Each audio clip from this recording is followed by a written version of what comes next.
is Sabu with Hannibal TV. Gonna do a career interview. This is Hannibal here from thehannibaltv.com, and I am with WWE and ECW legend / WCW superstar for a short period of time, Sabu. How are you doing today? Pretty good. What are your first memories of wrestling? First memories of wrestling, well, I was probably, I don't know, 3 years old or younger, and was watching my uncle on TV. And was he your favorite? Oh yeah, of course. He was attacked a lot. He's probably the most attacked heel of all time. Did he ever tell you any stories about some of those attacks? Yeah, but he also said, you know, mind my own business, not to, you know, live his life, you know, don't try to copy him. Was there any favorite match of the Sheiks you had growing up watching? Well, the favorite, one of the favorite opponents was Bobo Brazil. He was one of the famous favorite ones. Did you ever meet him? Oh yeah, many times. What was he like? Super nice guy, giant, like 6'9". Giant, super deep voice, nice guy. What was the Sheik like outside the ring as your uncle? He was mean, and he was the Sheik outside the ring too, but he was also my uncle. You know, he had some compassion, but not all. Like, he was rough to be around. Did you ever see him wrestle in person? Oh yeah. Now, you were shot when you were young. How did you survive getting shot in the face? I guess by luck. I got shot and it hit my teeth. When it hit my teeth, it shattered and didn't kill me. I guess you had to get full teeth replacement. Yeah, well, on one side. And part of my face is still paralyzed now. Like, I can't, like, part of my mouth is still down. Did the guy get away with it? Yes and no. He got 9 months in county jail, but then later on, he got killed by doing some robbery or something. Was he involved in gangs? No, there was no gangs around where I lived, just cliques, I guess, you know. And you have a book out that I actually read before doing this interview, and you mentioned in that book that you actually were a bit of a thief when you were young, and sometimes the Sheik would actually give you talking to after you were caught. I guess your mom would take you over for him. Yeah. Well, I never took it serious because when they caught me, they barely slapped me on the wrist, and I'd get a couple months probation, and I'd just go back out and steal again, you know, get caught and steal again. I got caught 6 times in 1 weekend, and they kept letting me go. It was hard to stop stealing. There was no penalty. But anyways, when the Sheik found out there was a penalty, and one day I was on my way to go to the mall to go stealing with this gym bag. This cop pulls up to me and goes, "Are you Terry?" And I go, "Yeah." He goes, "Get in the car." And my mother called the police on me to pick me up because she knew I was going to steal. My uncle told my mother to call the police on me, so she did. And that straightened me out. I went to jail for 4 days, and I never stole again. And you were an amateur wrestler, which some people might find that surprising. Amateur thief too. I quit. You had some success in amateur wrestling, didn't you? No, not really. It was too constricting. I wasn't much of a collegiate wrestler. I was a good student, but I was a terrible following the rules wrestler. And I went outside the rules too much. Not the rules, but the guidelines too much, to where it was just frustrating. So I was only using amateur wrestling to prepare me for pro wrestling, and I knew that from day one. I knew that before day one. That's exactly what I did as well. So you actually eventually ended up being trained by the Sheik, but it was a long process. What finally made him agree to train you after wanting to be a wrestler for so long? When I was 19, I got shot, and then a couple days out of the hospital, I gave him a call and said I wanted to be a wrestler. He said, "Of course." So after I got shot, that kind of kicked us both into gear and to start taking actions towards that. Because I was always saying I'm going to be, but never really did it without actually really doing it. And now it's pretty easy to get trained as a pro. Wrestling was easy. It's different. For your actual training to be a pro wrestler, from what I understand, you really had to pay your dues just to learn the basics. He made you set up and take down the ring, do all kinds of crazy stuff. Yeah. Can you just tell us some of the stuff he made you do before he actually started teaching you how to wrestle? Well, first you drive through the town 5-6 hours. You set the ring up, sometimes by myself. sit the people down, referee the first match. No, wrestle the first match, referee the next 5 matches, tear the ring down, and head to the next town. And that would be one night. So that was, and you know, little to almost no pay. But you didn't expect to get paid with money. You got paid with knowledge. And who were you wrestling for mainly when you first started? Just independent? Well, shows? my uncle's big time wrestling when it was before it completely fizzled out. It was nothing then, but still it was something for me to learn. And other Midwest territory guys.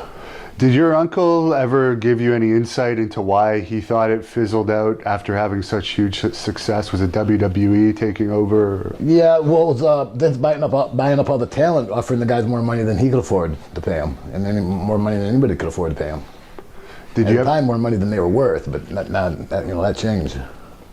Did you ever meet Lanny Poffo when he was wrestling for the Sheik? Yeah, oh yeah. His dad and brother are good friends of my uncle, yeah. And I guess Al Snow, we wrestled for him as well. Oh yeah. Yeah, one of the first places I worked was for Al Snow, second or third match. And you also worked for the Bear Man up in Canada, I think. Yep. How was he to work for? It was great. At the time I didn't appreciate it, but now I look at it, it was great because we got to wrestle every night in front of like 1,000 people and get paid for it. And later on, we'd wrestle in front of nobody and not get paid, or wrestle in 1,000 people and not get paid also. But I didn't know how good it was in the beginning to get paid. Kevin Sullivan said he actually got paid a lot by him. Was he a good payoff guy? Yeah. It's not for the young guys.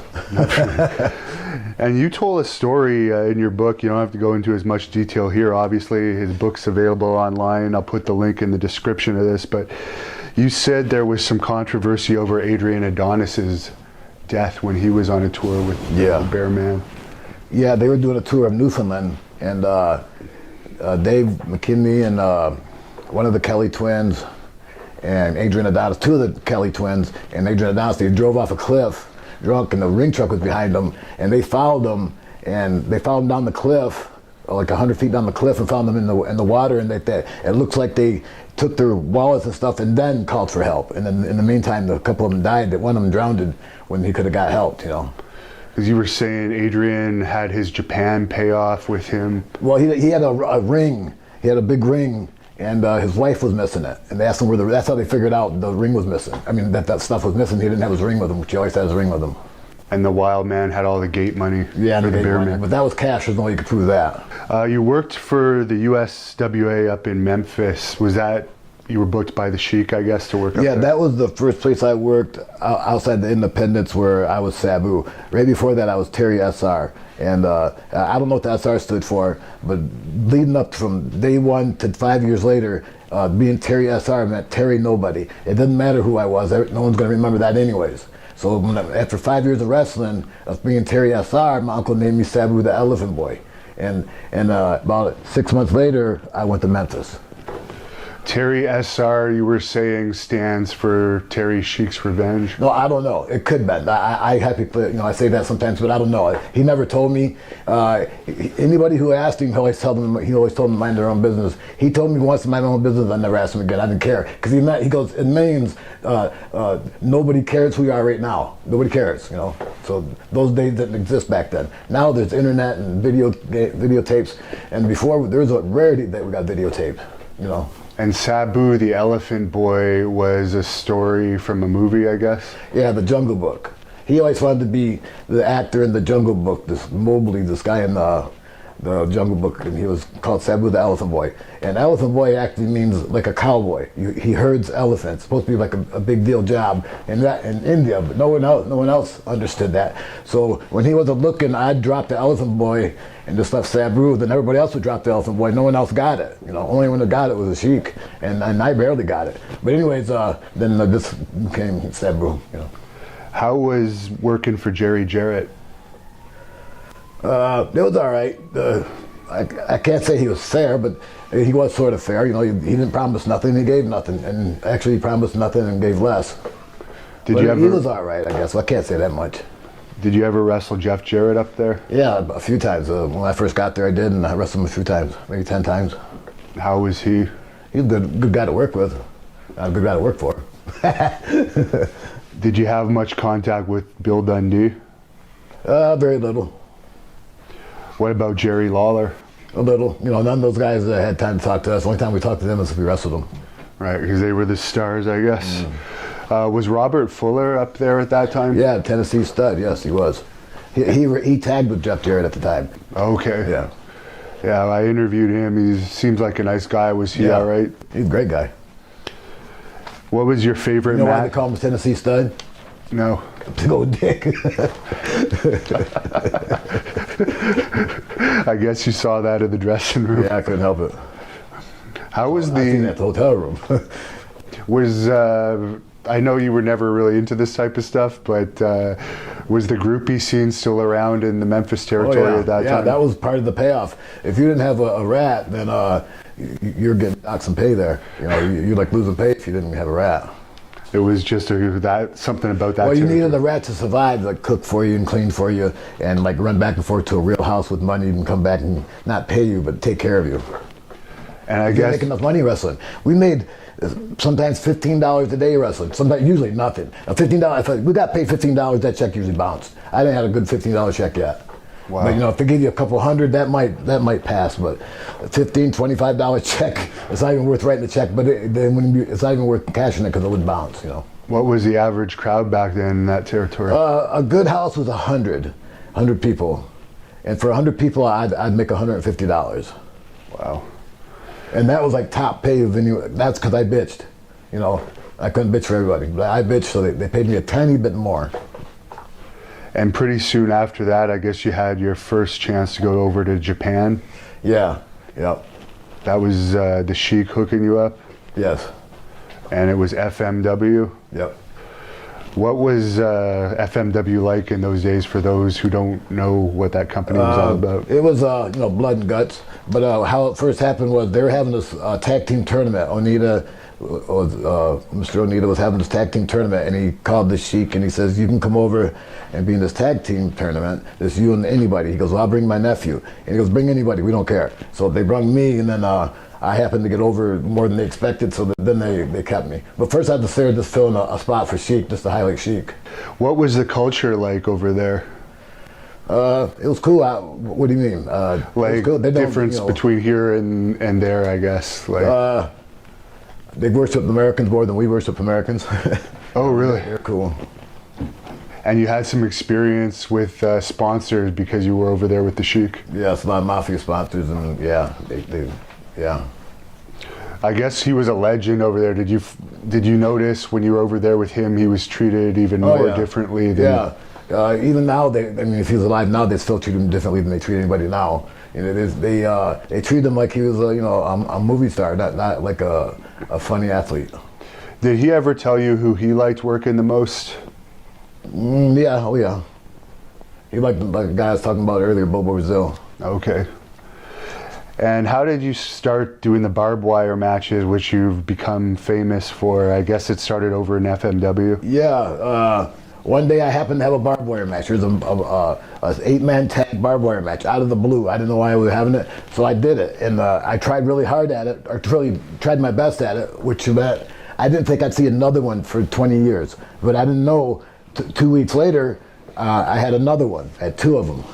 And then a couple weeks later, I had a couple more. And then, like, finally, you know, about 6 months later, I had like 16 barbed wire matches, 15 barbed wire matches in 16 days, you know.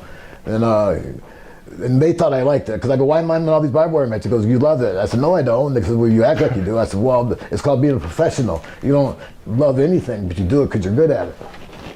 And that you give it your honest effort." But they took that wrong. But anyways, it ended up being a blessing in disguise, sort of.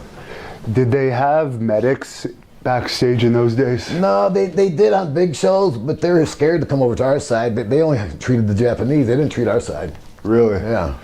I read one story in your book. I guess Chris Candido helped seal you up after a particularly That was my first barbed wire match, yeah. Oh, really? Yeah.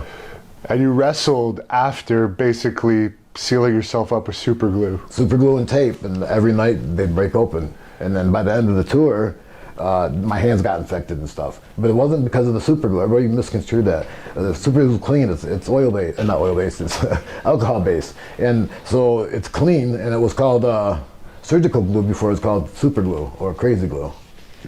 Now, Kevin told me this story about the ring catching on fire. You also talk about it in your book. I guess Sheik almost died. Well, sort of. The ring didn't catch on fire. It was a fire match. And the ring was set on fire.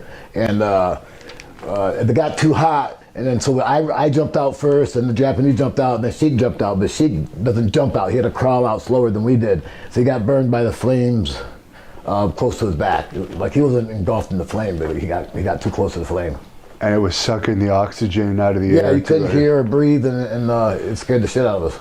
And I was they thanked me later for being the first one to jump. That wasn't a choice. That was easy. I hope you got extra pay for that. No. Were the fans upset that the match didn't actually happen? No, because after the match, she carried on wrestling and stuff. I was throwing water on him, and he was getting mad because he wanted to still throw fire at Onita. So I'm throwing water on him and getting him wet, but he still chased Onita around, fought him a little bit into the crowd, and caught him on fire. And then we went off our way. Did he ever tell you any stories about his time in the military? Yeah, a little bit. I guess wrestling's nothing compared to what he would have experienced there. Well, and he was in the military twice as my uncle and once as my other uncle, close to the same name. Okay. Yeah. What was he, infantry, or do you know what trade he was? He was a tank commander, I think, something like that. Did he experience actual war Combat, action? Yeah. Could you tell the short version of the Yazuka story, where I guess your match went into the Yazuka, which is the Japanese mafia, and Yakuza. Okay, sorry. I haven't met. What you're talking about? Yeah. Yeah. Okay. Well, what happened? Oh, the one with Tiger Jeet Singh. Yes.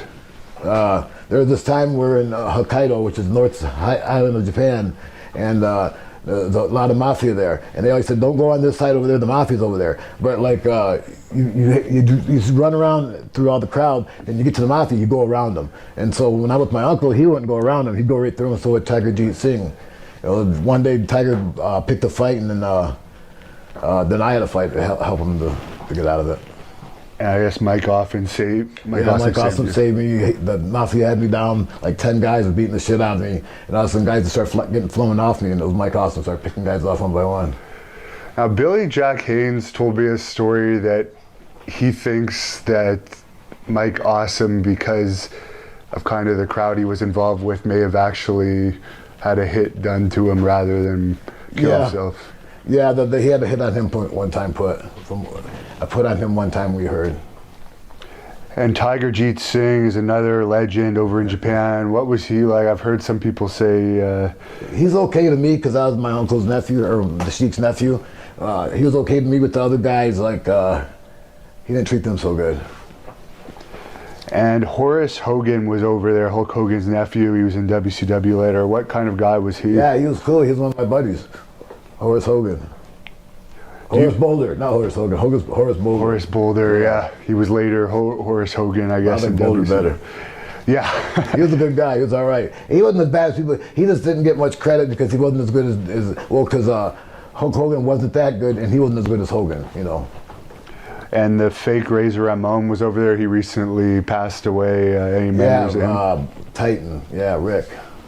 Yep. Do you think if they hadn't given him that gimmick, he would have had a better run, or was he just a limited wrestler? I don't know. No, he wasn't limited. He was good. Yeah, if they wouldn't have gave him that, we'd done something else. I think something better. You had some WWE tryout matches in '93. Did they contact you to set those up? Yeah, I think it was '94. But 94. Yeah, one or the other. Yeah, they called me and they said Vince wanted to get a look at me. Vince acted like he didn't know who I was, and he probably didn't. But he acted like he knew who my uncle was, and But anyways, I went in for that, and that was that. I wrestled Owen Hart in one of the matches. And I guess they wanted to sign you. I've heard this story before. They wanted to give you the Sultan gimmick that Rikishi ultimately had. Right. But you turned them down. Yeah. They wanted me to be the Sultan, not for name, but that gimmick with the Iron Sheik as my nephew, as my uncle. And so I couldn't do it. It would break my uncle's heart. Even though it was a work, even just to say that I wouldn't even say that. Looking at that gimmick, that would have fit you perfectly.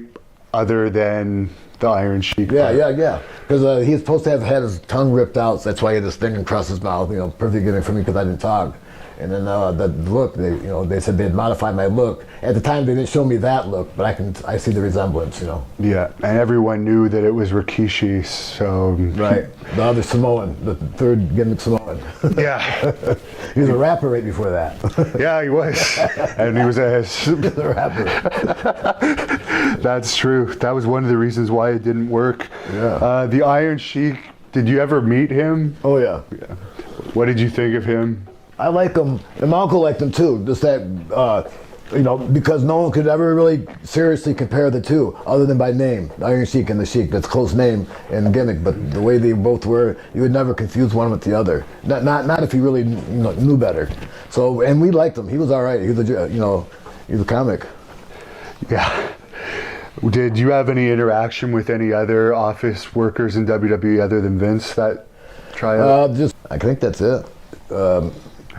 No Pat Patterson or anything? Oh, yeah, a little bit. He wasn't like hitting on you and shit. Maybe not me because I didn't look good enough. He was funny.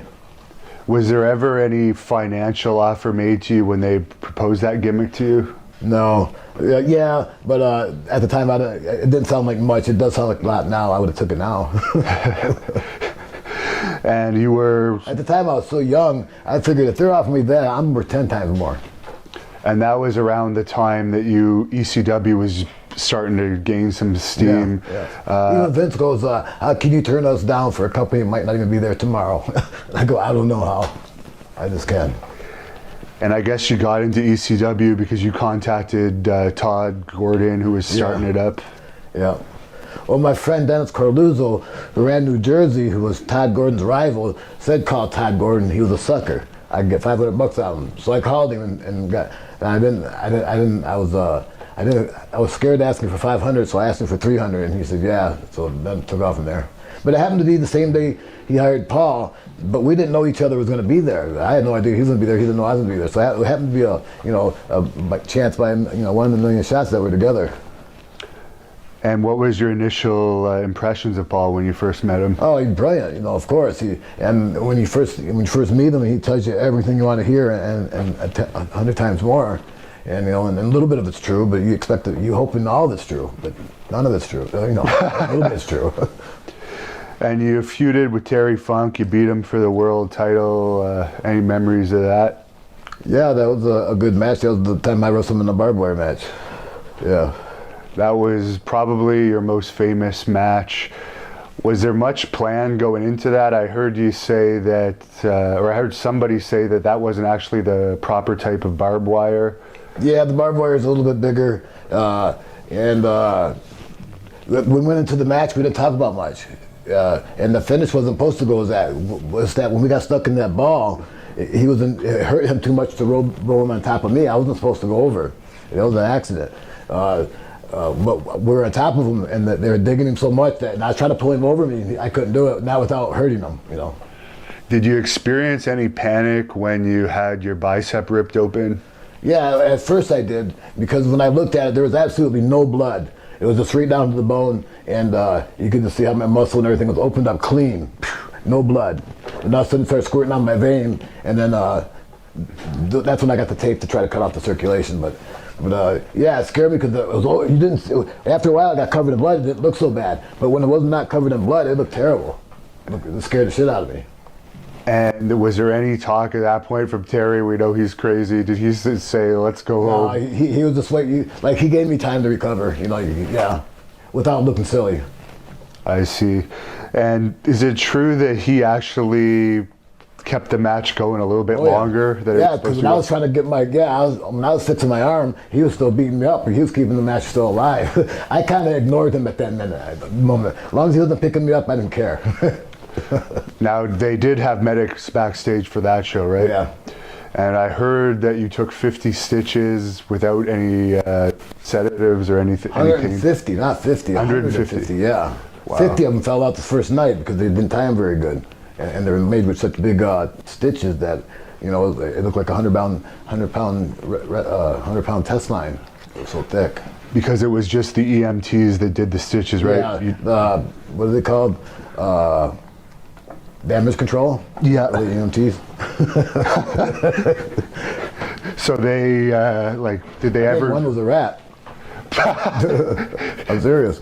Did they suggest maybe you should go to the hospital, get it looked at further? Yeah. But you just didn't want to take the time? I didn't want to go. Were you out any time from the ring after that, or? No, heck no. No. 10 days later, we did that. I did a 3-way match with Terry, Shane, and where I lost. Wow. So was the barbed wire match your favorite match you had with Funk over the years? Not at the time. It is when I look back on it. It's the most anybody else wants to talk about. But I had other matches with him were better, where it wasn't a barbed wire match, you know. And you're famous for the tables. I know you didn't do any hardcore for like the first 5 or 7 years of your career. How did you start the whole thing with the table? My first 5 years, I didn't go to the top rope. It was all, not even second rope. There was no corner stuff. It was all, if I did drop kick, it was from the mat up, and that was considered a high spot, you know, or a backdrop. Not anything like you see now. So did it just happen by accident one night? You did something with a table and then it caught on? Yeah, it was by accident. We were in Japan the first tour, and we were in a tag match. And like I said, I was only there so the Sheik could get over. So I did all the jobs. And so Sheik got tired. Sheik didn't understand that. He goes, "Why are you having me here and you're beating my nephew?" They go, "Same, because we're beating your nephew, not you." But he didn't get that. So he goes, "Get back in there." After I got lost, he goes, "Get back in that ring and get your heat back." I go, "What do you want me to do?" He goes, "I don't know, think of something." And then I looked at the table there and I go, "I'll moonsault the table." He goes, "What's that?" I go, "Watch." And I threw it in the ring and then moonsaulted the table with nobody on it. Then the next night I moonsaulted the table with somebody on it. Okay, I see. And I guess people started stealing your gimmick once you started getting it over, Yes. Such as Public Enemy. They didn't steal it, Paulie forced it on him. Because when I wasn't there, he wanted somebody else who was cool and hip that did that. Right. Know? Not necessarily break tables, but got over with the fans like I did. And the Chris Benoit incident where you got your neck broken, could you discuss that?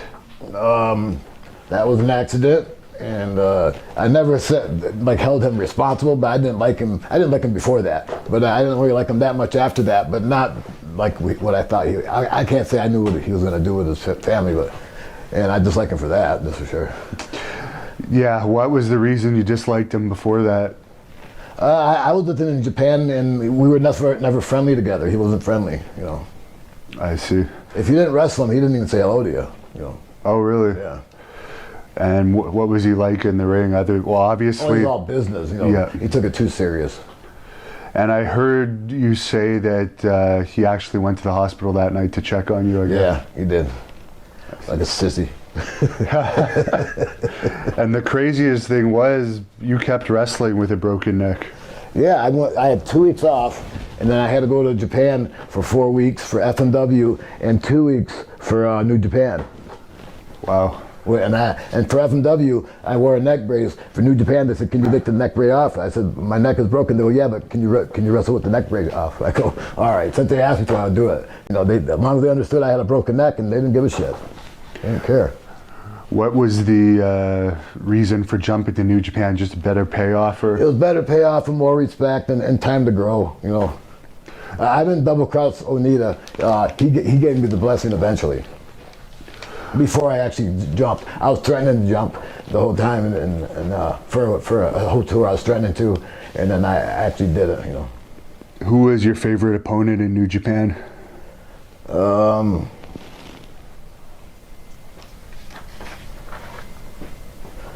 Liger. Liger, yeah. Yep. Do you think he's going to stay? What? Do you think he's going to stay retired now that he's had his retirement match? No, those Japs, they always bring him back anyways. Well, he'll be retired like from regular schedule, yeah. Okay. Not from once or twice a year. Are you surprised that I guess Wrestle Kingdom the first night had 10,000 more people than the second night when he retired? I didn't know that. Yeah, they had 30,000 the first, or 40,000 the first, 30,000 the second. Oh, I didn't know that. So less people with Liger's retirement and Jericho, strangely enough. Wow. Were you in ECW when? Maybe the tickets were cheaper. Yeah. Did you have much contact with Jericho in your years? No. One tour with FMW, he was on it. Not even a tour, a couple of shows, like a Yokohama show, he was on it. Excuse me. And see him every now and then at the airport. He came. No, he came to ECW. I wrestled him once. I forgot. And then he wrestled once, and then went to, or he wrestled me. I wrestled him once, and then he went to WCW. How did you get along with Shane Douglas? Me and Shane are good. We're good. We're cool. And the I always got along with him. What about the Sandman? Him too. I always got along with him. Every day you have a disagreement with him, but that don't mean nothing, you know. Yeah, I heard that story about the fight that he had with Jack Victory. Yeah. Is that true? Is that true? Could you give us the brief rundown of what happened? Tell me what happened. That he basically showed up drunk, got naked, went to the ring naked. Yeah, with a pouch on. I think he had a pouch. Okay. And he brushed his pubic hairs with somebody's brush, a lot of stuff. And then everybody goes, he shouldn't be fired. Well, if it offended you, you shouldn't have been there. But yeah, it was too much. I was offended. Were you in that match? No, Okay. I was backstage. Were you watching it? Yeah, I was cracking up. And everybody back there, every woman back there goes, he should be fired. And I'm just laughing. I said, you guys shouldn't be here if that offends you. I said, I don't like it either, but so what? You know, it was crazy. It went nuts, yeah. And so the actual fight, did you see the actual fight between Sandman and Jack Victory? No. I guess Jack Victory was involved in the promotion and just went after him afterwards. Oh, really? Oh, I didn't know that part. Yeah. No, yeah, apparently Jack, that was his town. He helped promote it. So apparently according to reports, he attacked the Sandman. Oh, okay. But they made up. I didn't know that. I think that what happened in the ring.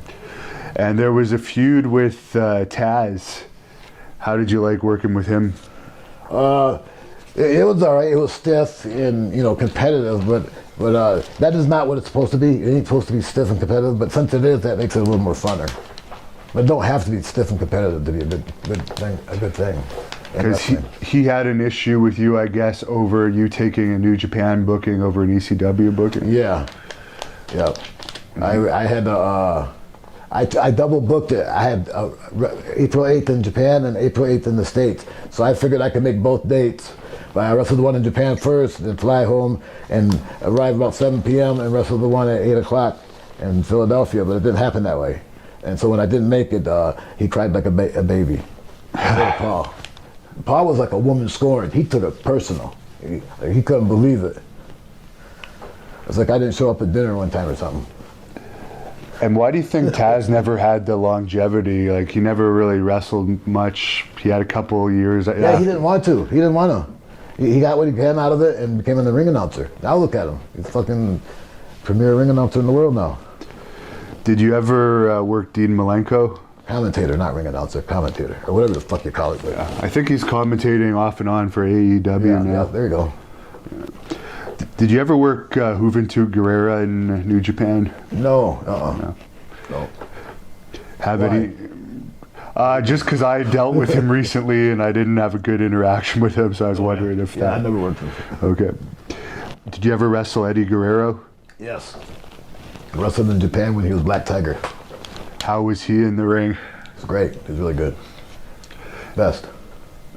Now, I was talking to you about this earlier off camera. You had a couple of appearances in WCW on TV. You wrestled Alex Wright, and that was on Nitro, and then you wrestled Jerry Lynn at Halloween Havoc with the Sheik managing you.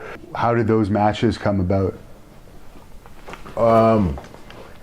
Kevin Sullivan said one day, he goes, how much would it cost to come to our first Monday Nitro? How much would it cost to pay me? And he figured that was $1 back. I said, I can't do anything. I'm in Japan, or I'm booked, I can't make it. He goes, how much to do our second Monday Nitro? And I said, you don't have to give me anything, just put me over. He goes, we got to give you something. I said, okay, $500. So we wrestle, it worked. They go, okay, you ready to sign the contract? I go, yes, boom. I go, wait, how much am I going to get paid? They go, what you said. I said, what did I say? They go, $500 a match. I said, you're kidding. He goes, no, that's what you wanted. 2 matches a month, 1 pay-per-view, 1 Monday, and $500 a match. I said, you're kidding. No, I want more than that. That was just so you look at me, then we negotiate. They go, no, you're only getting $500 a match. That's what you wanted. Boom, boom, boom. So I quit, you know. And that was after, you know, Halloween Havoc and after 1 or 2 other Mondays. That's when I figured out that's what they wanted me to come in for, was $500 a match. I mean, what a miscommunication. And then they didn't want to negotiate, not at all. It was pretty bad. And the Sheik got hurt managing you at Halloween Havoc too, I guess. Yeah, when I did a flip out of the ring, I hit him on accident, and he slipped and broke his good leg. It was a hip replacement leg anyways, but that was like he had one leg was bad, and then that leg, and then that one broke. Not broken too, but broke enough, you know. Did it take a lot to bring him back to WCW in Detroit because he had that problem before? Yeah. Plus, yeah, because before Kevin Sullivan told me he was the one that convinced Dusty to use the Sheik on, I think it was a Great American Bash tour in Detroit, and it had the biggest crowd. But biggest crowd they had in years, and they didn't want to pay him. They said, "We'll pay you next time." And my uncle doesn't do that next time stuff. He said I would have did it just because I wanted to work, but he wouldn't do that. Kevin said that the Sheik, he had bet Dusty $500 that the Sheik would draw. Dusty didn't think he would draw. I guess Kevin won that bet. Yeah. So there was another... In the following month they came back without the Sheik, and it was down to 50% of what it was. And how long after those 95 WCW appearances did they finally make you the big offer that unfortunately fell through? I think it was 2000 or 1999. I think it was 2000. And that before they went out of business. They went out of business 1 year later. And I didn't sign this contract because I wanted to tell my mother about it first.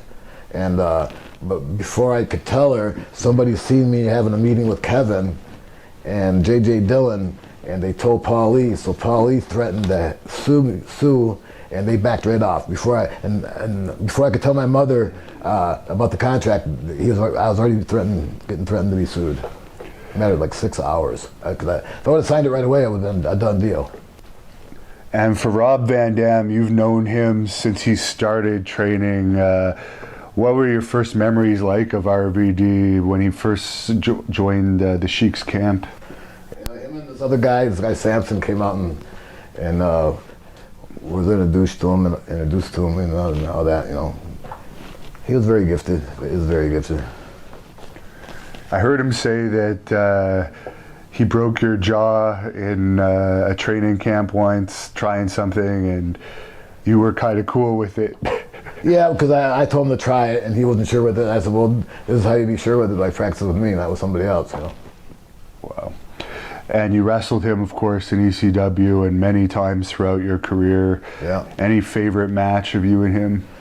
They were all my favorite. I've always had a good... my last match that I had with him was always my favorite. And the next one is always going to be my favorite. You know, we cheat. I trained with him. So yeah, I've been wrestling for 25 years, and we're cheating. But why not cheat when you can, you know? If you ever have a retirement match, would it be against him? Yeah, I kind of wanted to do something like that, but he's too old. Well, you had a match on Impact with him too recently, didn't you? No, a tag match. Oh, a tag match, yeah. Okay. And you returned to ECW after a dispute with Paul. Was there much heat with you back then, when you first came back? No, it was cool. When I said when I came back to Paul, that was after that thing in Japan, and during that thing, after the thing in Japan, was the WCW thing. Then when that fell through, now it's back with Paul again. Oh, okay. That was all that boom, boom, boom. You know, it was ECW, WCW, ECW, and then WCW. I see. So, were you involved at all when WWE had ECW interfere in the Mind Games pay-per-view? No. I guess that wouldn't have been your character to show up. Nah, I didn't agree with it. Any memories of Scorpio? Yeah, good ones.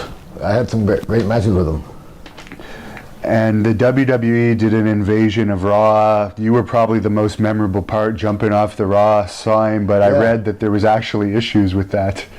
Yeah, but that when I did my part with WWF, I wrestled Scorpio. I had a match with him. That was good. Scorpio's great. But they wanted me to jump out of the balcony, and I thought that's too ordinary. Plus, it was like 3 feet higher than this R. There was a R-E-W for Raw, and so I put a ladder behind it and had the W's hold it, and I jumped off it, and you couldn't tell, but I landed in front of these guys, and they all fell down like dominoes. I didn't touch any one of them. I think it was 6 guys fell over, and I didn't touch them. It was funny. Wow. But you couldn't tell the way the camera angle. It looked like I hit one of them. What was the backstage environment like that day with you guys coming in? It was all right. They gave us our own dressing room. You know, there was nobody. We didn't interact with nobody. Only if they like crossed someone we knew, they'd come over and talk to us. Oh, I see. Like they acted like those two teams. Like we were two teams. It was funny. We were the visiting team. When you were doing those cross-promotional things with WWE, did you suspect that they were secretly paying Paul Heyman at that time? Oh, heck no. You should hear how Paul would be talking about him, how he had never worked for him, and, you know, he'd never worked for him. That's how he would never do that, you know. And that's why it's so funny. He's right where he's always wanted to be, but, you know, he lied to us. Now, did WWE pay you for that appearance, or was the money paid through Paul? It was paid through Paul. It was supposed to be paid through Paul. I mean, the money that bounced.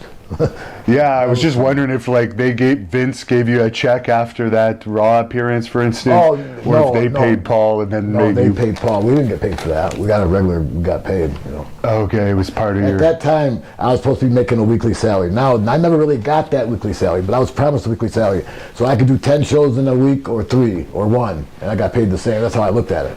But I also didn't realize it, and now that I wasn't getting paid anything, so I didn't get paid anything. Okay. So was Paul just paying you on a nightly basis then? A weekly. A week. So he did actually hold up to that? Sort of. A little bit, and then it fell into where I'll get you next week, I'll get you next time. Now for the Barely Legal pay-per-view, you were a big part of that. Was that exciting for you? Yeah, because you know, it made a decent payoff, and it was a good match. You know, good atmosphere. And when ECW joined TNN, did you expect more out of it than what it was? No, TNN is what killed us because we had to upgrade our TV, and that wasn't us. We were the shits. We were supposed to be, you know, gritty and hardcore, not good TV and good lighting and all that, not good technical stuff, but good wrestling. But we were, you know, trying to be good lighting and all that stuff, and it didn't look that good. And it looked like a cheap WWE. And it didn't last that long, unfortunately. Looked like a cheap WWE. No, of course it didn't last. And Bill Alfonso, of course, was put with you as your mouthpiece. How did you like having him with you? I loved him. He was funny and he was good. Did he have any other duties to like help make him earn his pay? Because usually he'd find us weed and pills and stuff when we needed it. Find the fat rats in town. Is it true Raven liked the bigger rats, or he would just? Yeah, he was the chubby chaser. I think that's what you call him, right? Yeah. And you like fat chicks. How were the rats at ECW? Was there? I was already married at that time. But from what I heard, it was pretty good. And as far as the we all know ECW had a crazy drug scene. Everyone was into their own stuff. You were more of a pain medication guy, right? Yeah. I was in a lot of pain, yeah. Yeah. But you would have the alcohol, people... Yeah, I'd have a little bit of everything, but I got the bad reputation of taking this other stuff, which is way harder.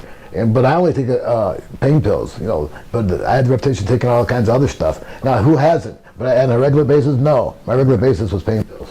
And marijuana, but that doesn't count. Yeah.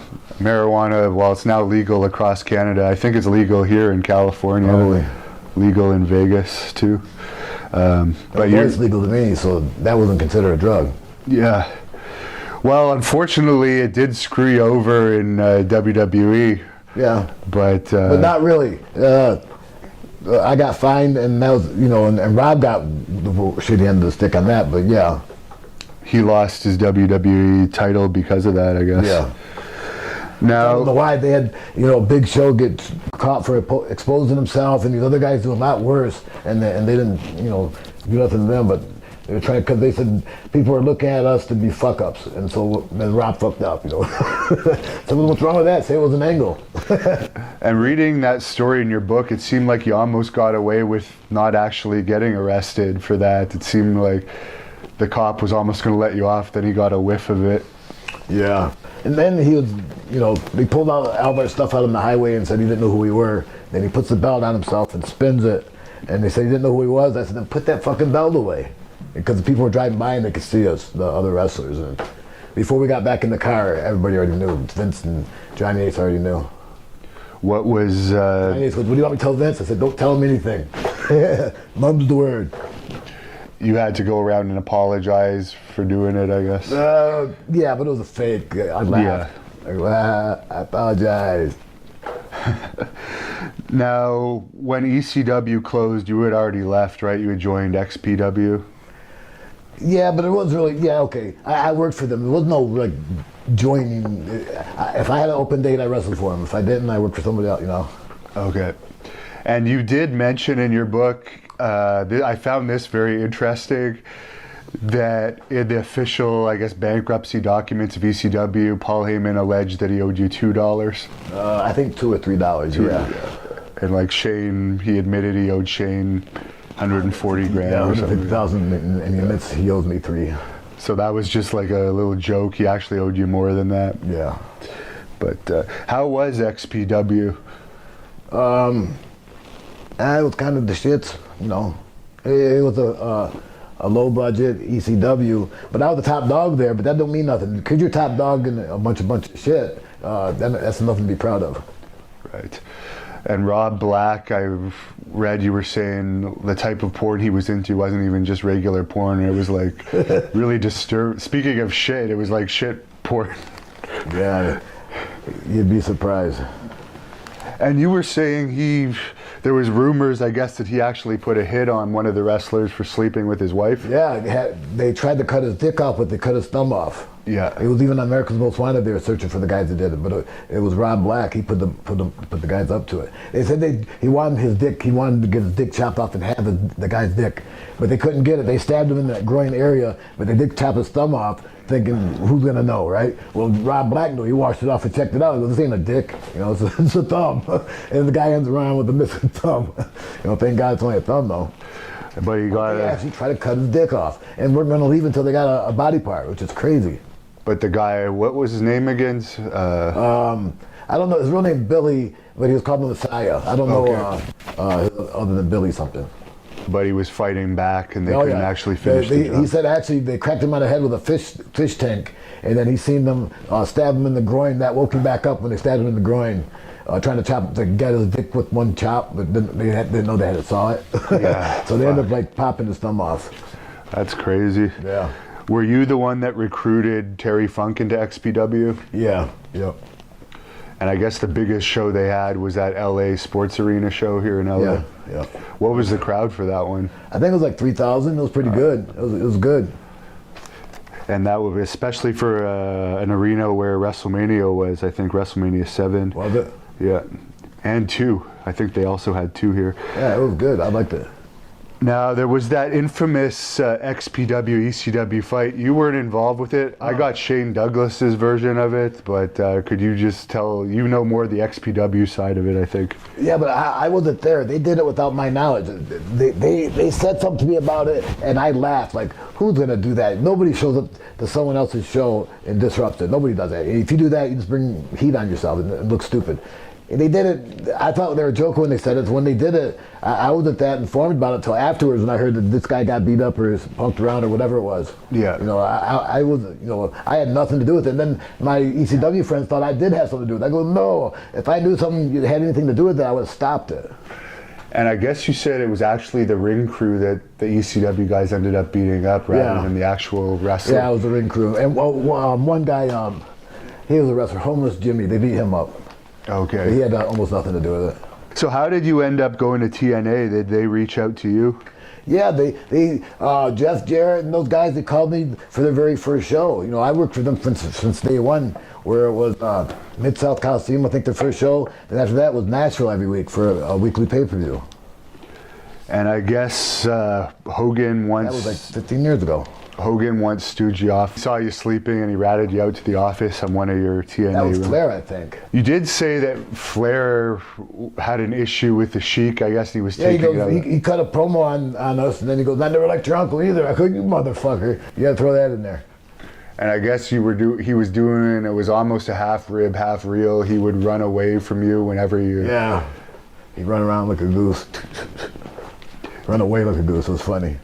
He ran away like that when I was chasing him. When I was really mad, I started laughing after about 3 steps. And I guess when he finally said he didn't like you because he didn't like your uncle, and that was his only explanation of why he had heat with you.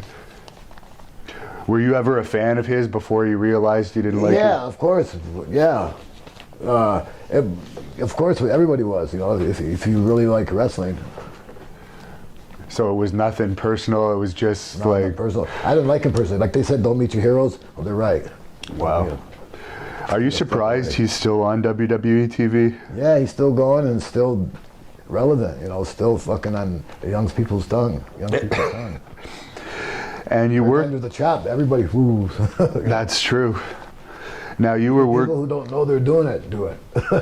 Yeah, they don't even know why. Right. Working with CM Punk in TNA, did you expect him to be the star that he ended up becoming? No, but I expect him to be good, of course. But nearly what he achieved, no. Even when he came to, he was first started out in ECW, Vince's version. We rode together, and he just seemed like a eager to learn and a good ear and a good student. And he didn't look like he had the potential he had. Were you surprised that he ended up in UFC? No, well, yeah, but not surprised what happened to him. I felt bad what happened to him. He should have stayed out of it. So I know he wants to be known as that kind of a wrestler, but so why? You know, he's gonna go in there and fight for his life for 60 grand when he can get paid, you know, for work. I think he actually made 500 grand to fight. 500 grand. Okay, I don't blame him. Yeah. Where do I sign? Yeah, most people will what- take a beating for that. Shit, I thought it was like 60 grand. No, he made 500 grand to fight. Yeah. And you were there for actually his most famous backstage fight with Teddy Hart. Ted Hart. You saved him, I guess. What Well, happened? sort of. Teddy Hart went to kick him in the nuts and he kicked me. Yeah, I broke him up from fighting. I go, take it outside. And as I was taking it outside, Teddy tried to kick him in the balls and he slipped and hit me. And the story was that Sabu took a low blow and went down. But, I got kicked. It didn't stop me. Then I said to him, hey, man, you just kicked me in the balls. He goes, yeah, I know. I said, what do you know? You're supposed to say you're sorry. But anyways, he didn't mean it. And when they went outside, I guess, what happened? Is it true that Ted basically got the better of him? Yeah, it was pretty even. And they both can throw down, but Teddy got a little bit better, sort of. And I guess during a long period of time, you were They calling... both can throw down, don't get me wrong. Yeah. You were trying to call WWE, and Jim Ross finally But got throwing back. down and being an MMA fighter is two different things, Oh, yeah, because street fighting is No, totally it's different. yeah. But, and yeah, you're fighting professional fighters that have been doing it for You years. twist your arm, that's it, Now, with Jim Ross, you said when you were trying to get in WWE initially, around the time ECW was closing, you weren't getting very good feedback from him. Did you get the feeling he didn't like you for some reason? Yeah, he didn't like me. I guess. I felt that. And it was, I guess, the One Night Stand pay-per-view that finally made WWE call you up? Yeah, I guess so. Yeah, the second one. They wanted to do it before, but they had the reputation about I'm hard to work with. Yeah, I'm hard to work with if you fuck with me. Who isn't? If everything goes my way, I'm easy to work with. They said things would go my way, they didn't, so I wasn't hard to work with. I wasn't easy to work with, being difficult. How were your matches with Samoa Joe? I only wrestled him once and he was great. Yeah, it was good. And for that One Night Stand show itself, how was your experience overall? Good. I think that when I wrestled Mysterio, right? Yeah. Yeah, that was great. They were high on me then, or they acted like it. Was that the one where the Blue Meanie thing happened? Yeah. What did you think about all that? I didn't see it, but afterwards I felt bad for the meanie. New Jack wasn't on that show, was he? No. Yeah, he was, I think. No, he Oh, wasn't. was he? No. Okay. I'm not sure. Were you I there? don't think he was on any of the one night stands, was he? I don't know. I don't think he was. I'll have to look it up. Yeah, I don't think he was. Were you there that night that New Jack sliced the kid open? No, I wasn't. The mass transit guy, no. Yeah. What did you think of New Jack overall? He's never been bad to me. I've seen him be bad to other people, and I feel sorry for other people, and I stand up for other people. But if I didn't stand up for him, he'd run right over him. But he never tried that stuff with me, so he was always good, So I didn't want to push it too far, saying, you don't do that stuff to me, and then have him start doing that stuff to me. So when after One Night Stand, I guess WWE decided that they were going to do their own ECW. Is that when they contacted you about a real contract? Yeah. Yeah.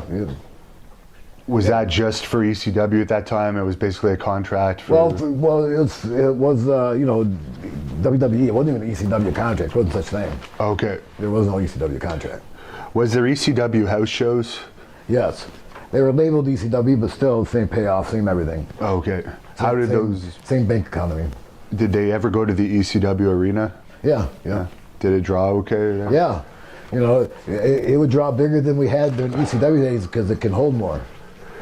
And you had a match with John Cena during that time. How was he? He was good. He was all right. He was fun to work with. He gets a bad reputation, but that's just the way it is when you're at the top. You know, just pick you apart for no reason. That would have been an interesting match to have when he got more popular. If you had still been around, I think that could have drawn on a pay-per-view or something. Sure, could have, would have. Now I understand you didn't get along too well with Test. No. What was his problem? He was a dick. He just didn't believe in someone smaller than him could beat him up without someone actually having to beat him up. You know, you'd actually have to kick his ass to let him know that he was asking to be kicked. And it didn't take much. You just blow him up and he learned his lesson. But still, he didn't want to sell for CM Punk one time. And me and Punk go to him, why don't you sell for him? Why won't you sell for him? He goes, because I'm 6'7" and you're not. And we just laughed at him. It's like, watch, see if we sell for you now. You know, watch, you know. And Kurt Angle also initially had some problems with you because I guess he told you that he was the risk taker in WWE. But he just said he was the resident crazy guy. And I go like, okay, thanks. I'm glad you are, you know. But he didn't say it like that. But yeah, he made it sound like he was the top crazy guy, which I never consider myself a crazy guy. No, well, I would never consider him a crazy guy too. He's the amateur wrestler gimmick. And there was something that happened. I guess he asked for a pill from you or something, a medication. Well, he didn't ask. I just said, you're in a lot of pain, yeah. And he goes, yeah. I said, do you want one of these? He goes, yeah. What are they? I go, you know what they are. I can give him some. And then he goes, what are the other things? I go, you know what they are, and gave him some. And then the next day he got tested, and he says, he don't know what they are, that I gave them to him. And that wasn't true. And the thing was, they fired him anyways, no matter where he got them from, and they just gave me a warning. But they said, don't give your drugs away, keep them to yourself. And I go, okay, but if one of our teammates is hurting, you're supposed to help him, but not supposed to. You're supposed to make him watch him suffer. It sounds like there was huge politics backstage in WWE. Yeah, I wasn't involved in it. That's why I didn't last long. I figured honest day's work, honest day pay, but that ain't how it is. And you work Just Incredible, an old buddy of yours. How's he in WWE to work with? He's great. Just Incredible? Yeah. Yeah, he's awesome. He's ain't no fun to hang out with. He's fun to work. Why is he no fun to hang out with? I don't know. Actually, in your book, I found it interesting. There's a passage where he talks about you and him going on a hike in the woods, and I was just trying to imagine that. Doesn't sound like something you would do. He's nuts. Like I said, I wouldn't want to hang out with him. And working the Big Show. I liked working him. That's what you said? Yeah. He was all right. But he's just so big after so many matches, your joints get too sore from wrestling him. But first, like 10, 15 matches, they were great. 20 or 30 matches, they were too much. How were his chops? Terrible. Killed me. Stopped my heart every time it hit me. Michael Hayes was an agent back for WWE. Did you have much interaction with him? No, but what little I did, I didn't like it. Really? What was it about him? One day there was something about, he come to me and goes, why don't you do this in the ring? He made it sound like it was his suggestion, blah, blah, blah, blah. And I go, nah, I'd rather do this. And then Vince walks up and he goes, Michael Hayes goes, Sabu just said he's scared. I go, what? I said, I ain't scared. I said it was stupid. And he goes, and Vince goes, really? That was my idea. I said, well, I'm sorry. I thought it was his idea. I thought it was stupid. But it's your idea. I just don't like it. And then I got heat from that. Crazy. He said I was scared. I didn't know what he was talking about. He was a dickhead. And what were your thoughts on Bobby Lashley at that time? He was all right. I always had good dealings with him. And was there any dealings with Tommy Dreamer when you were in ECW at that time? Yeah, he was one of our better friends, yeah. Do you still work for his House of Hardcore now? No, I worked for him one time, but now and then I do. I see him almost every weekend somewhere. He's a great politician. He seems to be in the office somehow with every company like right now. It looks like, yeah.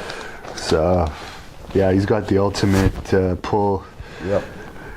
And Johnny Ace, I guess you had some issues with him. He wanted you to wrestle with a hurt neck. Yeah. It wasn't that he wanted me to wrestle with a hurt neck. He wanted me to work anyways. It wasn't because, oh, your neck is hurting, you have to wrestle. I want you to wrestle, I don't care if you're hurt. And you do a great impression of Johnny Ace. Is there any way we could hear that? Harry! You worked hurt before. Now, you were given your release by WWE, but you said you had asked for your release because you weren't happy. Is that true? I don't know about ask. Like, I'd go, I don't care if you fire me. If that's what you call asking for your release, yeah. But they don't fire you there. They still have to go through the proper channels of the lawyer and all that stuff. They had made special rules for you to show up, I guess, at 11:30 to TV tapings and all kinds of things. And you didn't like doing the scripted promos. I guess that was part of it. It wasn't me. And they said I wouldn't have to do those. I thought I wouldn't have to do those. You know, I really thought I wouldn't have to. They go, well, in order to get over as a major heel, major baby face, you got to be able to talk. I said, but there's exceptions. They go, but you're not one of them. I said, fuck, let's make an exception. They wouldn't. So were you happy when you finally got released then? No, only because I could go do something else and I was still young. But no, that was really good money. I wasn't happy. How old were you in WWE anyways? I was 40. 40, yeah. So yeah, pretty much. I was still jamming. And I guess you went to work for Lucha Libre AAA after that for a bit? Well, I worked with them before, after, and during. Okay. Yeah, I've always worked for them. How is that company? Oh, it's all right. Yeah, that's cool. They always draw big houses and they always pay good. Did you hear about the crowd CMLL drew recently, Christmas week? Apparently they outdrew WWE Christmas week. They had 10,000, 14,000, 11,000, 16,000 fans. So they're getting up there. Now, anyone that reads your book, which again I'll put the link in the description, you talk a lot about the Juggalos. What's your craziest story about working for those guys? Well, the first time I met Joe, Violent J, him and this other guy, Rudy Hill, Rude Boy, they came to the arena and they said that they were they were kids of my uncle, and I beat them up because my aunt was there. I didn't want to hear that, but then I found out later it was them, and they were just trying to be funny, and it wasn't that funny. No. And I guess Ric Flair, they didn't take too kindly to Ric Flair when they brought him in for Juggalos. They don't take too kindly to anybody at first. They're assholes to everybody, but that's what makes them them, I guess. And they had Iron Sheik booked in a crack pull on a match. Crack pipe on a match. Crack pipe on a pole match. Yeah, on a pole match. Was that during the time that he couldn't walk? Yeah. Yeah. That's funny. You can shuffle. Someone told me to ask you about an incident with this UFC fighter guy, Phil Baroni, at an autograph convention. Yeah. What happened there? That he was just being a dick to you or something? Oh, no, yeah, he was eyeballing Melissa, and it's got to be ignoring me and being a dick. That's okay, ignore me, but not eyeball my girl. I see. And you worked with AJ Styles when you returned to TNA. How was he to be in the ring with? He's great. He's really good. Yeah. He's the man. He's the fucking man. How did you get along with Dixie Carter? Fine. She was the woman. She was the bitch. Yeah. And what's your current status with Impact Wrestling? It's good. No, it's good. Yeah, it's good.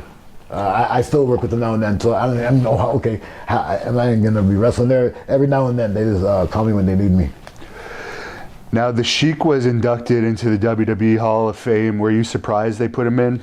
No, and I only was shooting for it because I wanted my aunt to get the payoff. Other than that, I wasn't doing it for the honor. It's like there was no honor in that. I knew that, and my uncle wouldn't be honored either. But he'd expect me to get my aunt a payoff, so I did.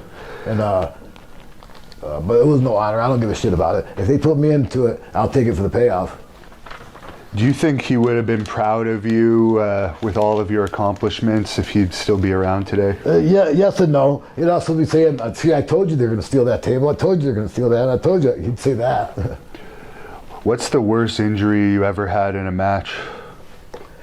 Besides my arm, well, my neck. My neck was the worst with what I did with Chris Benoit. Did you ever have an opponent try to shoot on you in the ring? No, not really. I mean, everybody's a little bit, like Taz and a few other guys, you know, amateur wrestle a little bit. Shooting really just means amateur wrestling. You know, hooking is when you want to beat somebody up. You hook the motherfucker. Yeah. And you had an amateur background, and you never had to I could wrestle back, but I didn't want to beat you up. I didn't want to get that far. Right. And what was your biggest regret in wrestling? Not signing that contract when Kevin told me to. Yeah. Kevin's always been a big supporter of yours. What was your favorite interaction with him over the years? He was there when I very first started. He taught me a lot when I was, you know, super green. My first year in wrestling, I did 3 or 4 months with him in Ontario, right in the beginning. So he was very influential to me in the beginning. And you wrestled for a long time with a busted hip. How did you get through that pain? Well, I hurt my hip about 10 years ago. Well, now about 13 years ago.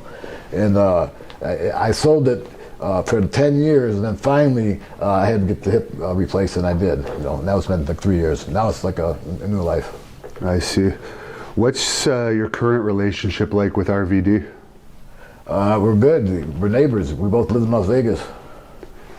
And what advice would you give to your younger... He peed on my toilet seat. He pees on your toilet seat.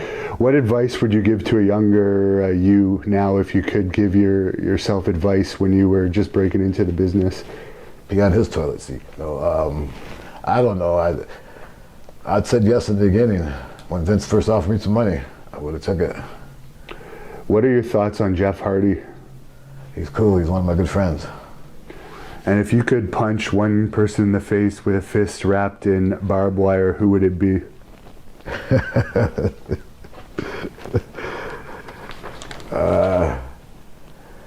Nobody. I wouldn't want to hit nobody. How was working with the Eliminators? Everybody. I want to hit everybody. Eliminators are good. Perry was fun. Coronas was a little bit difficult, but Perry was fun. How was he difficult? Because he didn't keep this straight. He was not the same way. It was hard to be on the same page with him. You can only be on the same page with him for a few moments, and then he off wanders and then comes back. And I didn't have patience to wait for him to wander and come back. Is it true New Jack attempted to knock a fan off a balcony once in XPW? He did knock him off the balcony. Oh, he did? Yeah, he knocked him off, and the guy landed at the bottom of the steps. The steps are like a ladder. He hit that, and that was what broke his fall. The last 3 steps broke his fall. What was your overall thoughts on the Gangsters? I liked them. They were the perfect combination, but for some reason, I don't know why, New Jack didn't like Mustafa. He didn't fight for Mustafa to come back. What did you think about the Chris Candido-Sonny relationship? I didn't think much about it. Were you there for the RVD and Taz pick a hand thing? Yes. Yeah. Did it actually happen the way it happened. Yeah. And Taz just took... But he didn't tell me what was going on. Rod didn't tell me. He just put the bag down. He had a sour look on his face. And he walked over to... He stopped me from passing Taz and went in front of me and told Taz to pick a hand. And Taz looked the fucking like he slapped his hand and then he popped Taz in the mouth. I go, did he just do that? Taz looked at me like, did he just do that? And he goes, pick another hand. He goes, what do you mean? And before he picked another hand, Van Dam popped him with his other hand. And then Taz stood up and goes, Sabu, get your boy. Then I did. I said, I didn't know what was going on. I pushed him into another room and said, if you're going to do that, do it here. Don't do it in front of the other guys. Now, what was the ECW? And they talked it out. Yeah, obviously they... I guess there was a ECW shirt of you that was misspelled where it said homicidal.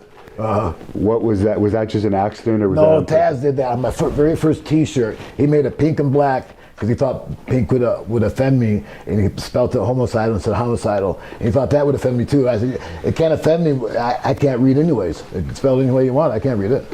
Is there any younger family members related to the Sheik that would ever get into wrestling? No, I don't know. I was poking around, but I don't think so. You know, I've even asked a few of my nephews to get in it, and they go, oh, yeah, and they never come meet me to train. So the legacy is going to be over when you retire? Looks that way.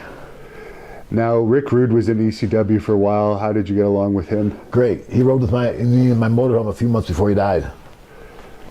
He was a good guy, super good guy. What made you decide to break character? You kept kayfabe for so long. You still do in some ways, but...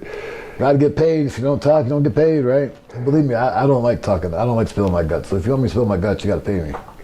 Memories of working for Mike... I don't entertain myself. Memories for working for Mike Sparta in Massachusetts.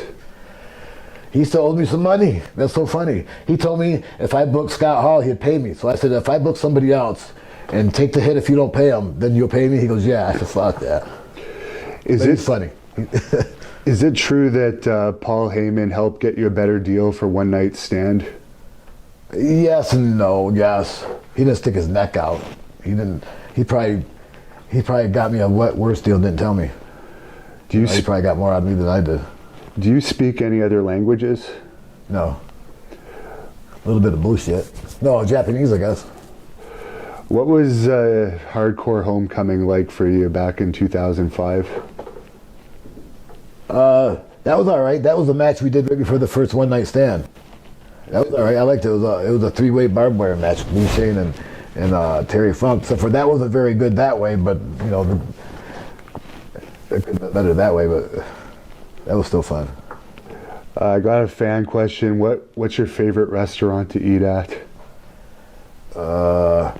Besides Ribera's in Japan, this place called Little Beirut in Detroit. Do you still have a dream match that you'd like to have? A homemade suicide vest in the back. Oh, really? Yeah. Do you have a dream match that you would still like to have, a match you haven't had yet? Yeah, I want to wrestle Brock. That probably won't happen because he's getting too old now. We both can't be old. Did you ever work on the same show as Andre the Giant? No. I met him when I was a kid, but when I was like 9 years old, I met him. How did he get along with the Sheik? I think good. I met him at my uncle's house a couple times, and he worked for my uncle a few times. You only work for my uncle if you like him, I guess. Did you like the I Like to Hurt People movie about the Sheik? Yeah. It was supposed to be a different kind of movie, and it ran out of funds or whatever, and they just chopped it up into making it just wrestling. I see. And do you have social media where people could follow you if they want to look you up? Yes. Excuse me. What is it? Well, I wrote a book, and that's ecwsabu.com, I think. Yeah. And then my Twitter is, I think it's at Sabu. No, at the real Sabu. No, at the real Sabu ECW. Something like that. I can't remember. And then the other one, my Facebook is just Terry Brunk. Did you ever have a match with Vader? Man, Vader, no. I was supposed to have one. I was scheduling one, and he died before we got together. Is there any move in wrestling that you've ever been afraid to do? No. Yes and no. I mean, I'm afraid to do that move where I kill myself. That one sucks. But being afraid of a move, I've turned down moves I thought wasn't fitting the match, and in return they kind of thought I was scared, which I don't care what you think. I'm thinking professionally, you know. Yeah, if I'm scared, I'm gonna tell you I'm scared of this move. I don't want to do it. But if I think it's the wrong move, I'm gonna say I don't want to do it for that. Then if you can persist on it, I'm gonna say okay, I'm fucking scared. I don't want to do this move, you know. Who was your favorite tag team partner? I haven't really been scared of any moves, really, you know. My favorite tag team partner was my uncle, the Sheik, and then also Rob. Any favorite match of you and tagging with the Sheik? Yeah, a few of them. Me and him against Tarzan Goto, and I mean, me and the Sheik against Tarzan Goto and Terry Funk in Kawasaki Stadium one time. That was awesome. How did you come up with the triple? See, when he got old, his good matches, all of his good matches were Terry Funk. Like when you wrestle other guys, they didn't really know how to wrestle them because they were still kind of young. But Terry, you know, he was young, but he knew how to wrestle Sheik as an older guy, and he enhanced Sheik's wrestling more than anybody. How did you come up with the triple jump moonsault? Right around that time when Sheik said, you know, get your heat back, and then each time I'd go to Japan and come back, I'd invent a new move, not necessarily a flying move, but a kind of wrestling move or a wrestling hold or a jump off the chair move. You know, just about every trip I've done a new one. Is there any wrestler's death that you found particularly hard? Bruiser Brody was pretty hard because I was supposed to go to Puerto Rico with him a few weeks after that. And so before he went to Puerto Rico that time, my plans were to go to Puerto Rico with him in a few weeks, and then he dies on that next trip. And so that was pretty shocking. So did you know him? Yeah, he toured he toured in Michigan before that, but I known him for a couple tours in Michigan with my uncle. And like I said, a couple weeks before that, he said I was supposed to go with him into Puerto Rico after that trip. And he went from our trip to Puerto Rico, and then he died on that trip. I see. What was your reaction when he died? Oh, it's shocking. My uncle said, of course, because he knows how the island is. But I was shocked and still couldn't believe it. Even when I hear about it, I still fascinated to hear about it because everybody's story is so different. And they didn't even tell these stories when it first happened. They couldn't even. No one told any stories, you know. No. Now, if the internet existed, that never would have. He never would have got away with it. They said the guy, Brody was down, and his keys was right next to Brody. He steps over Brody, dying, picks up his keys, and keeps walking out. Nobody stopped. Nobody did nothing. Like he steps over, picks up his keys, and nobody did anything. Wow. And that casual, where he stabs him and casually walks out. You know. Do you think the whole office was involved in the cover-up of that? I don't like to think so, but probably. But the truth, truth is truth. What's your thoughts been of AEW so far? I don't think that much about him. I watched a little bit of it, but it's cool. I'm glad there's another place. Maybe I can call me. Would you would consider wrestling in AEW then? Yeah, why not? Yeah. I'd consider wrestling on the moon. That's what I do. I wrestle. It doesn't matter for who. I'm going to go to Pakistan in a few weeks. And they go, you want to come to Pakistan? I said, I want to go wherever they'll pay me. Do you think they'll ever put you in the WWE Hall of Fame? I don't see how they could say no because of a lot of the influence I put. But probably not while I'm alive. Is there still heat with you and Jim Ross, or is it over now? It's over. It never was that much heat. What's your opinion on wrestlers like Orange Cassidy and Joey Ryan? I like Orange Cassidy. Joey Ryan, I like him, but I don't like the gimmick so much. I don't like the touching his dick thing. But the Orange Cassidy, the guy with the hands in his pockets, right? Yeah. What is that supposed to mean? To say he's not scared?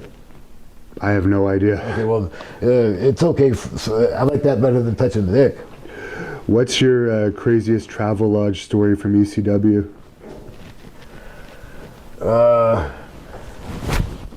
Me, Tommy Rich, and Tracy Smothers got a room, and when we got the room, there was a big red stain with a chalk outline of a dead body in the room.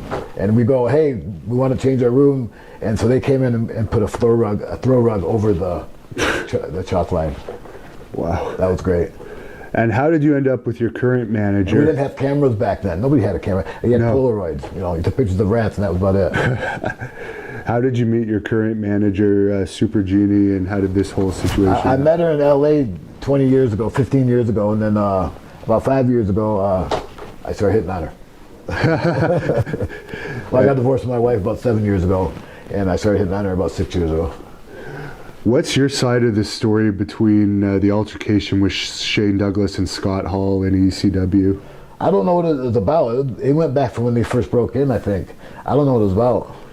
I think it was something to do with the Clique, how he was treated in WWE, and then Scott, Just Incredible, brought Scott to a show. Were you at that show? No. Were they at it? Oh, okay, that explains it. Who's better, Super Genie or Fonzie? Super Genie. Did Bill Alfonso ever get offers to come to WWE with you? Yes and no. He got offers from me, but for some reason he had heat, what I don't know about, and he's never told me because he says he don't know, that Vince didn't want to use him. I see. He even had a talk with Vince and said, can I get on this show? Vince says, you can get on the show, but that's all he wanted from him was one show. Do you think you're crazier than like Evil Knievel was, the stuntman? Oh, you're crazier. What's the craziest thing you ever did in a match? Well, I did this one where I did I only did it once, the top rope moonsault onto a table. and it was so far, and I barely made it. I ended up me and the guy hit with my knee in his forehead, but that was pretty crazy. Yeah, that I even tried it because I knew I wasn't going to make it. But back then, I was so young and tough, it didn't matter if I made it. As long as I flipped and flew and hit the ground and tumbled, that was good enough, even if I missed my mark. What is your opinion of Dusty Rhodes? I could live without him. Why, you just had bad personal... He never liked me. For some reason, he didn't like me. He never put me over whenever I talked to him. He never gave me that much respect, but that, what can I say? Did Hogan treat you with respect when you met him? Yeah, to my face, yeah. I'm sure he didn't never. I heard he backed me up in a booking meeting one time, but now it's hard to believe it. I said, well, he won't back me up again, I guess. When you had your little WCW run, did the locker room treat you well? Yeah. Oh, yeah. I got treated well. Everywhere I went, everybody puts up a front, Nobody's rude to you. Right. They'll be nice to you until you turn your back.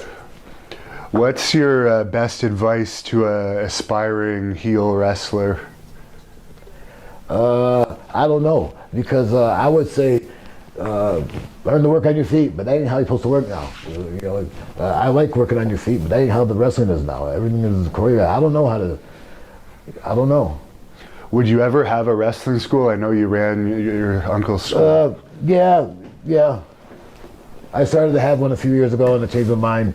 But when I stop wrestling, I'll do it because I don't want to promise something I can't deliver, like practice, train somebody and not give them the time to do it. Anything you want to say to close off this interview? Thanks a lot for talking to us. You gave a great interview. No, that's it.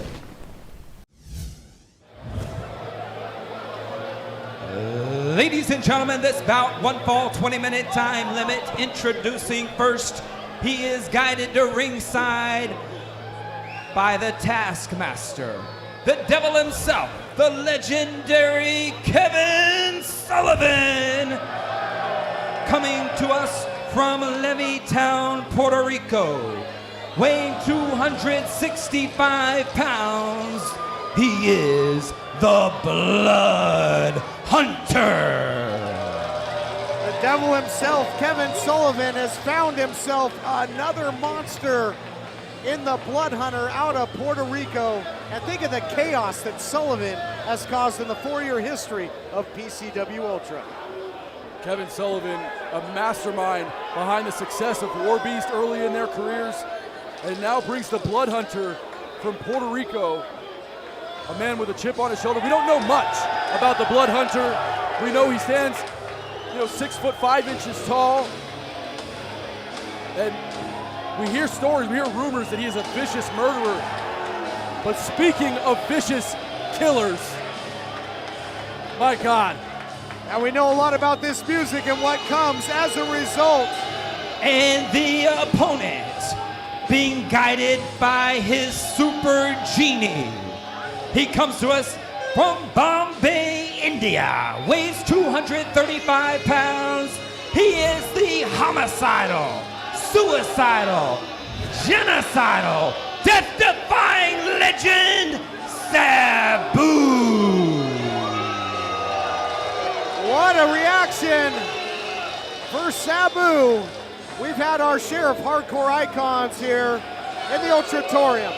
Sandman, Terry Funk, the whole effing show, former Ultra champion Rob Van Dam.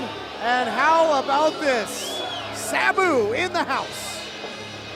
It's nothing quite like Sabu. There's no one quite like him. He's homicidal, genocidal. Of course, burst onto the international scene in the early 90s with ECW, but this is the 4th decade now that Sabu has competed as a professional wrestler. Nothing in wrestling lasts forever, but we are honored tonight at the return of Sabu to PCW Ultra. And he looks nimble, man. Quick feet. Looks to be Sabu. Looks to be in phenomenal shape. He's a fixture in the original ECW. Competed in WCW, WWE as well. But certainly at a disadvantage when it comes to size with the Blood Hunter and Sullivan has the Blood Hunter out for blood here, immediately attacking Sabu. And Sabu, for that Devil May Care offense, he needs distance. He doesn't have it right now. Yeah, and that's 2 sick chops to the chest of Sabu. Oh my God, Bloodhunter early in this match is dominating. Into the cover, trying to put it away early as the Bloodhunter, only a count of 2. You gotta pretty much kill Sabu to stop him, what we've seen throughout his legendary career. But the hard-nosed tactics here continue with the Bloodhunter right in front of the devil himself, Kevin Sullivan, looking on from the outside. Sabu's got Super Genie in his corner for some inspiration.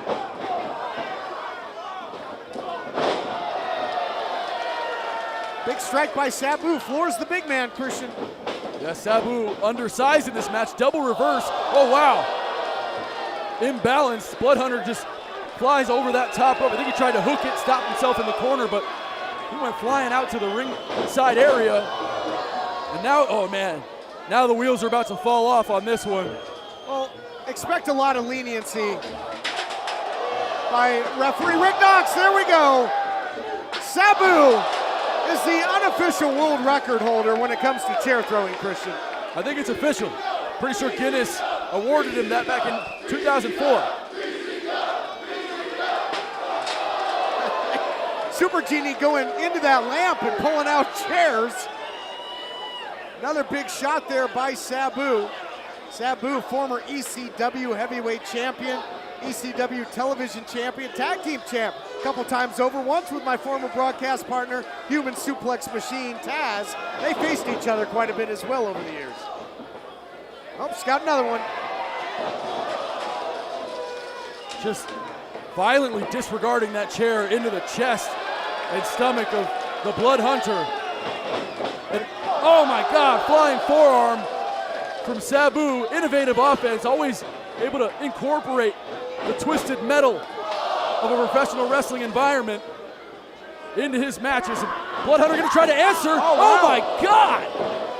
What velocity there by Bloodhunter, springing off of that chair, beautifully done. Now Sabu, look out here, Bloodhunter with a suicide dive to the outside. Oh my God. Sabu got 3 chairs from Super Genie. Has he used up all 3 of his wishes, Christian? Yeah, Super Genie's super, Todd. Don't be stupid. She's got at least 12 wishes available in her lantern. Sabu has won 2 tag team titles with Rob Van Dam, former PCW Ultra champion. And Bloodhunter is all too willing to play Sabu's deadly game here. I don't think he's playing the game of Sabu. I think he's playing the game of the mastermind, Kevin Sullivan, the devil himself. Sullivan is a psychological genius. Now we've seen tables utilized. I'm pretty sure that's a door, Christian. Oh shit! What the are you kidding me? The door might be closed on the legendary career of Sabu. Is Kevin all right? He might have got a splinter.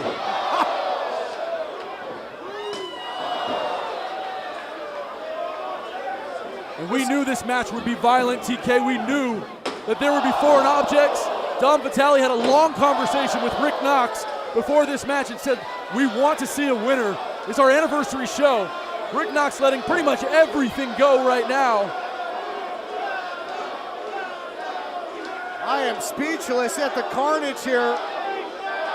Sabu with another door. I didn't know that they were rearranging the furniture, a little renovation here, apparently in the Ultratorium. Kevin Sullivan slid in a chair for the Bloodhunter, but it was intercepted by Sabu, who looks to set it up. And man, how maniacal is Sabu? The mindset of this man is so violent.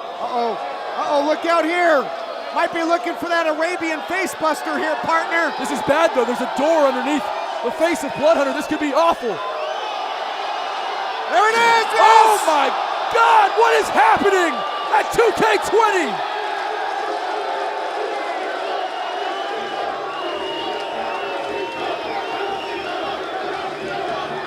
The Ultratorium has turned into an absolute madhouse an insane asylum. Sullivan knows that his blood hunter is in big-time jeopardy after that Arabian facebuster. The devil now with a chair shot. Blood hunter trying to pick up the pieces into the cover. You gotta be kidding me. He got him. Wow.